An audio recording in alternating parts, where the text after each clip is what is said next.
Hi, I'm Coach Corey Wayne, and this is my video coaching newsletter. And the topic of today's newsletter is going to be, how do I get my ex-girlfriend back?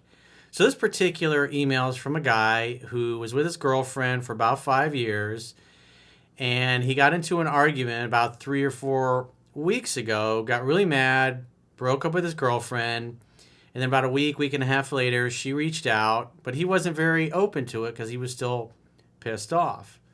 And then a few more weeks went by, and then he finally thought about it enough, regretted what he had did, and then he wanted to patch things up. But when he got back in touch with her, she wasn't so open to it because she had been spending time with her girlfriends, who obviously have been being very helpful in trying to prevent her from going back to him. So she ended up eventually coming over, and they hooked up. But now she's still saying, I don't want to get back together, and I don't want you to get upset if I go out with anybody else, and vice versa, because we're not back together. But now he's in the mindset that I really screwed up. I don't want to be broken up. I want to get her back. What do I do now? Because he's thinking, hey, we hooked up, but even though we hooked up, she still doesn't want to get back together. So this is one of those interesting things. It's kind of similar to what you hear in 3% Man, but the fact they were together 5 years, it's almost like you've kind of reset things to the point where you're single. And so women fall in love slowly over time, as I talk about in 3% Man. They fall out of love slowly over time as well.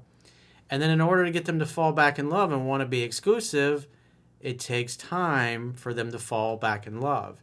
You typically, especially when things are bad or there are many weeks or a month or so has gone by, you don't go from one day being broken up to the next day you're right back together and everything is the same as it was before. It's a process. And the important thing is that you have to let the woman come back to you at her pace.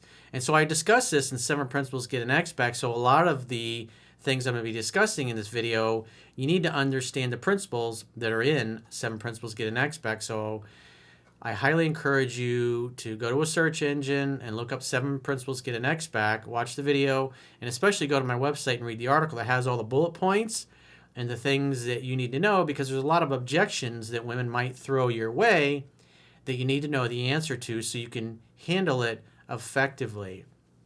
Because the important thing is the philosophy is you got to understand Thich Nhat Hanh's quote, you must love in such a way that the person you love feels free. And as I talk about in 3% Man, the man's job in the courtship is to create an opportunity for sex to happen, to hang out, to have fun, to hook up. Doesn't say anything about a relationship or locking her down to a commitment. Even in this case, when he was the one that broke up with her, just because in the heat of an argument, he was pissed off and he later regretted it, the same principles apply.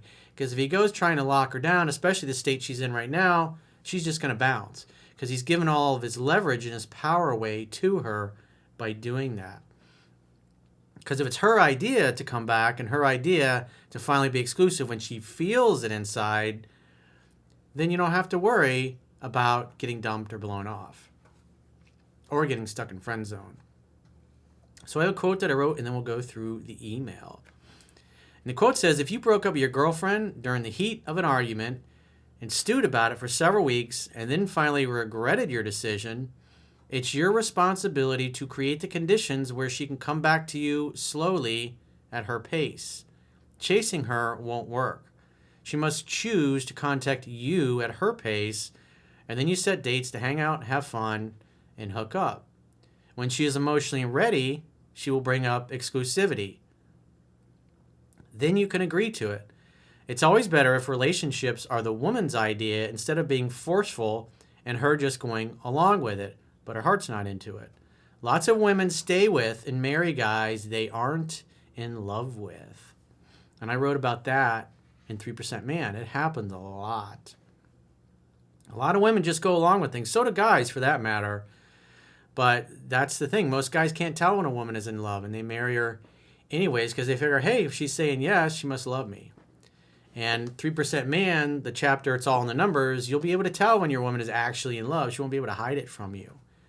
She won't be able to fake it either. You'll know based on her actions and specific things that she says that I discuss in my book. So let's go through his email. It says, "Good afternoon. Will you please read my situation and maybe give me some pointers?" As the story goes, we were together for 5 years, got into a bad argument. Well, as I talk about in 3% Man, bing, just whack myself in the face in my book. The important thing to understand is that men who understand women don't argue with them. They communicate. Because when a woman feels heard and understood, the legs open. And when she doesn't, the legs close. So, bullet point 1, I broke up with my girlfriend about 6 weeks ago. I was still angry when she reached out to me the first week and a half, but I wasn't very open to it. After 2 weeks of no contact, I reached out to her about a week ago, and I should have called earlier. I messed up. So obviously he was pretty stubborn, pretty determined that he was right and that he didn't want her anymore. And then after the fact, he's like, what the hell did I do? Because as time goes by, you start to go, that was kind of stupid. We should have been arguing over that. During this time, she had taken a little trip, and her friends talked her out of the relationship. Well, they probably helped validate the fact that they weren't together, and she was probably really hurting. Because the other thing I remember about women is that they're never out of the game. They're always getting hit on by men, especially if they're really beautiful. And the difference is when they're taken, they just say, sorry, I have a boyfriend, I'm married, I can't, I'm in a relationship, I'm seeing somebody. And that stuff's always going on. But as soon as they're single again, they can start saying yes. And so in her case, she's taking time to grieve. Her girlfriends are helping her through that process. And so she's starting to feel better about the breakup. So she's dealing with her emotions while you're still, I definitely don't want her back. And then after a few weeks go by, she's starting to heal and get over it. And plus she's getting attention from new men. Or she's allowing those new men to know that she's potentially available. And that's why it's important, because then what that does is you want her and other guys want her, and now you're not together. It's the same thing as if you met a girl and she had 3 or 4 other dudes she was talking to. She's got to determine which one is the most masculine one, which one is the strongest one. And that's why you have to act consistently masculine and consistently like you're a catch and like you're the prize to be won over. He says, I called her and we talked on the phone. She was very distant and reserved. I called several days later again and asked her to meet me. She was reluctant, but we met last week and the interaction felt cold and distant. I took none of it personally and kept my confidence and charm about me and attempted to kiss her and hugged her at the end, even though I was shattering inside. So that's what we call exercising emotional self-control. Even though you didn't feel like it inside, you were calm, cool, and collected like a charming James Bond. Because James Bond knows always at the end of the day, later on in the evening, or maybe a few days later, she's going to be in his bed. So he's not worried. He doesn't care if it takes a few hours or a few days or a few weeks. Doesn't matter. It's going to happen. He thinks from the end. And when you think from the end, you've already won. You know you're going to win. You believe you're going to win. So you're in no rush. Slow and steady like the river that never grows stale. No hurry, no rush, like Rumi said. We met again a few days ago and she spent the night. Her guard was down almost entirely and we joked around and ended up hooking up. See what happens? You create the space. She can come, she can go, she can stay, she can leave. You must love in such a way that the other person you love feels free, and that he did that successfully. So good job.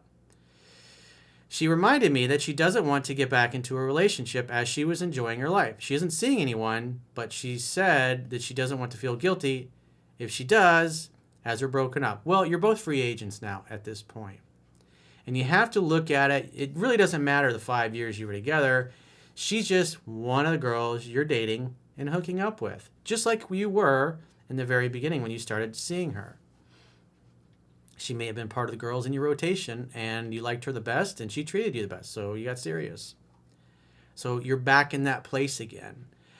But because you want to date her and you want to see her and she's offering you resistance, that's why you have to let her come to you.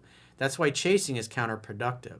Because in these cases, and I do a lot of phone sessions with guys, the woman starts coming back And then they think, oh, I'll go back to calling and texting her a couple of times a week and making dates.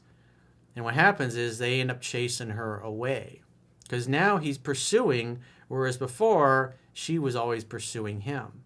So what happens is the sexual polarity starts to flip. You, in essence, become the feminine essence, and she becomes the masculine essence. That ruins the sexual polarity and turns her off. So we have to let her come to you. He says, I reassured her I wasn't either, but I'm open to the idea of seeing how things go if it came to that. But she isn't open to that either. All it means is she's not open to it in that particular moment. You got to remember, just like I discuss in 3% Man, women's emotions are like Mother Nature. The weather is always changing, and getting upset about the weather, it's not going to do any good. She said she doesn't trust me to not break her heart again. I messed up and apologized, which you should have. You should have apologized. But it doesn't mean you keep apologizing over and over and over again. It's just that she knows that you're remorseful, and it's important for you to verbalize that you understand why your actions and what you said, what you did, why it hurt her, and how it made her feel, so she feels like you understood where she's coming from. He says, that all took place 3 days ago. We spoke on the phone last night, and she's holding steady with her decision to enjoy life by herself and move on and date when the time is right. It was painful to hear. Yeah, what's happening is you're now starting to chase her, and she has all the leverage. She knows that you want her back, but she's probably getting attention from other men. And that's the point where the women go, I'm confused. And so what they're looking for is who's going to stimulate my emotions the most. And the important thing to remember is you got 5 years. You have the most amount of emotional leverage with her over any other dude. But it's important that you don't chase her, because you're already starting to notice you're starting to pursue and you're starting to chase her, and she's going, nope, I may want to see other dudes. So your attitude has to be, again, you must love in such a way that the person you love feels free. She can stay, she can go. Whenever you hear from her, you love to see her. You make a date at your place in the evening to make dinner together, hang out, have fun, hook up. Simple as that. Then a while into the conversation, we spoke for the first time since the breakup with full ranges of emotions. No holding back this time. It was real and emotional. She broke down crying, and I ended up breaking down a bit as well.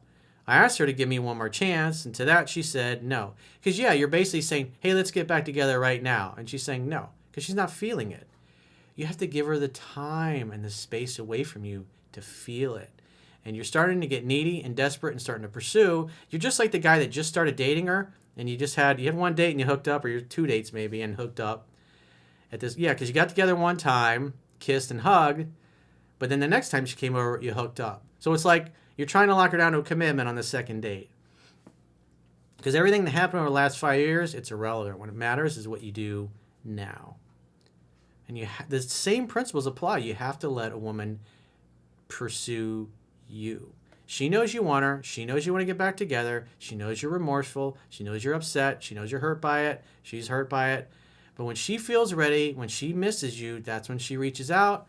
And then that's when you focus on the 3 H's. Hanging out, having fun, hooking up. I suggest you go to thecoreywayneshop.com, get yourself one of these mugs to remind yourself of it. That's it. That's the formula. Hang out, have fun, and hook up. Your job is to create an opportunity for sex to happen.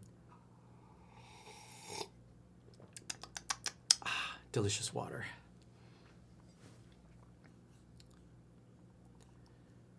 He says, then towards the end, we said our goodbyes, and I told her I would respect her decision and move myself away. She went from being cold and distant to us hooking up and emotional exchange. Is there hope?